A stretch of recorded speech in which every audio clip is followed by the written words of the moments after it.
Vous êtes sur le podcast Vue d'ensemble.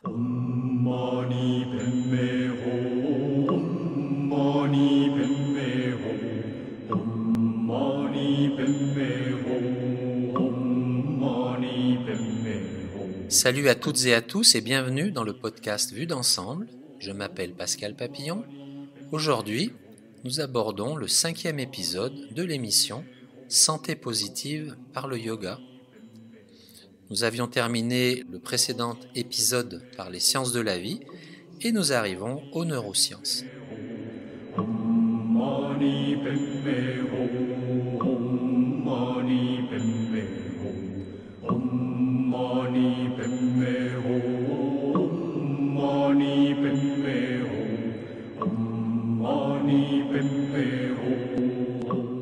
Le domaine des neurosciences a énormément progressé et les processus du cerveau sont compris mieux que jamais auparavant, grâce à la disponibilité d'accessoires électroniques high-tech. La constatation que la moitié gauche du cerveau est le siège de l'esprit critique et le côté droit, celui des facultés créatrices et émotionnelles de l'homme, est une grande percée, même si les modèles sont toujours en discussion ou en évolution. Le rôle de l'hypothalamus et de l'hypophyse dans le cerveau est maintenant connu dans les moindres détails. Ces glandes régissent l'ensemble des fonctions vitales. Pourtant, les chercheurs sur le cerveau sont confrontés à des mystères. De quelle façon de nouveaux circuits cérébraux sont formés ? Qu'est-ce qui régit le processus de création dans les cellules du cerveau et de ces circuits ? Alors que la recherche sur le cerveau progresse, l'homme prend conscience de l'existence d'une main entre guillemets, créatrice, complexe, invisible, dans tous les processus du cerveau. Par conséquent, les scientifiques qui font des recherches sur le cerveau ont commencé à intégrer la conscience en tant qu'entité créative indépendante régissant les processus du cerveau.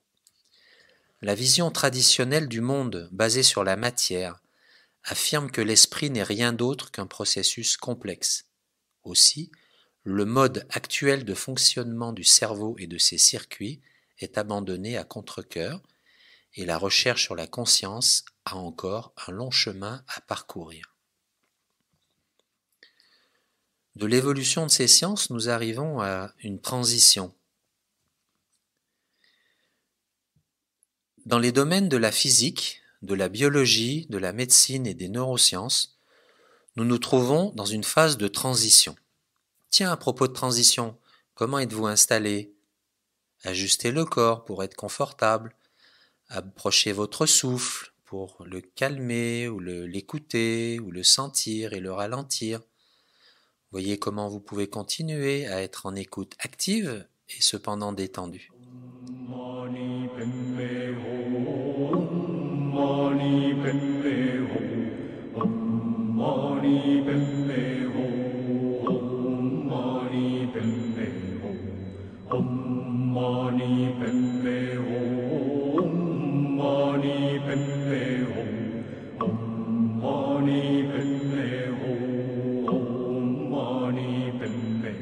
La science cherche de nouvelles directions.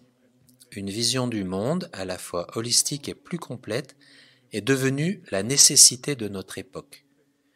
Comme l'un des physiciens majeurs, le professeur Josephson, lauréat du prix Nobel, l'a fait remarquer, une vision du monde entièrement nouvelle pourrait émerger où la conscience, l'esprit, l'intellect et la vie sont primordiaux et la matière secondaire. Une position contraire à notre compréhension actuelle où la matière est primordiale et la vie, l'esprit, etc. sont ses conséquences. Ce changement révolutionnaire dans notre vision du monde va avoir une portée considérable sur notre mode de vie, l'éducation, les systèmes de valeurs, etc. En fait, les Upanishads, textes de l'Inde, et les autres œuvres de l'antique sagesse indienne vont encore plus en profondeur que les remarques du professeur Josephson.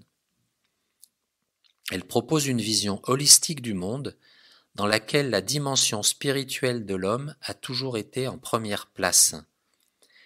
Les aspects intellectuels, mentaux, émotionnels et physiques de sa personnalité sont secondaires et sont subordonnés à l'esprit. Cette vision holistique du monde se reflète dans la tradition du yoga. Elle est donc d'un grand intérêt pour les scientifiques, et pour les scientifiques aussi, à la recherche de la réalité.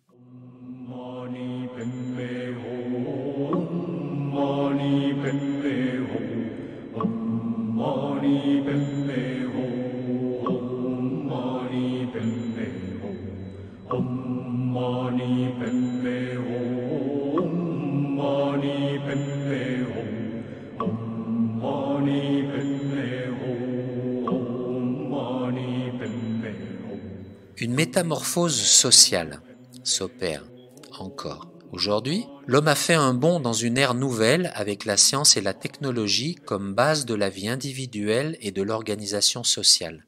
Les facultés critiques et la créativité ont permis à l'homme une croissance phénoménale qu'il a dégagée de sa perspective antérieure étroite et restreinte. Il a ainsi développé en lui un raisonnement scientifique et une ferveur créatrice.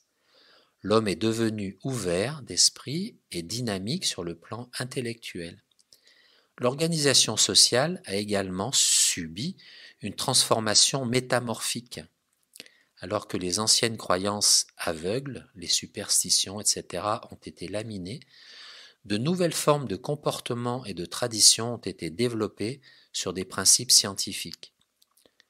Le taux de production élevé, qui est la principale caractéristique de la technologie moderne, a non seulement résolu le problème de la satisfaction des besoins fondamentaux de l'homme, nourriture, logement et vêtements dans les pays industrialisés, mais il a aussi transformé la civilisation en une société riche, dotée de réussites grandioses. L'avancée dans les domaines du transport et de la communication est particulièrement spectaculaire. L'âge moderne de la science, caractérisé par des fusées, des ordinateurs, des communications à distance, la digitalisation de contenu, a considérablement rétréci notre planète. Il y a par conséquent une interaction et un échange d'idées et de valeurs très rapides entre des personnes vivant dans différentes parties du globe.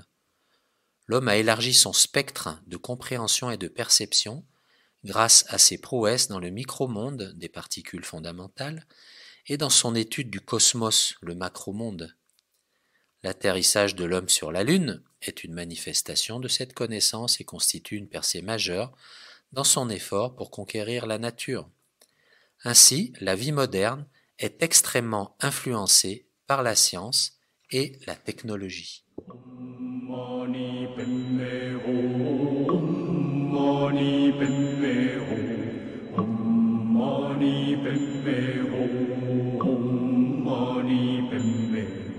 C'était le 5e épisode de cette émission Santé positive par le yoga. Je vous donne rendez-vous sur le podcast Vue d'ensemble samedi prochain à la même heure, 10h, à la voix Pascal Papillon. Merci à vous.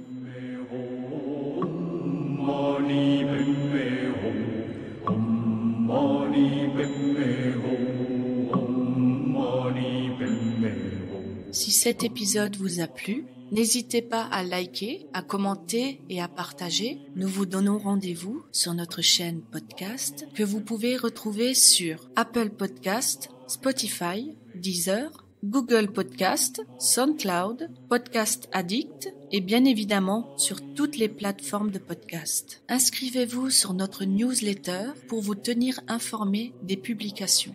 C'était le podcast Vue d'ensemble, à la production Yves Vancy, à la voix Mireille Leflair. Je vous dis à très bientôt. Mani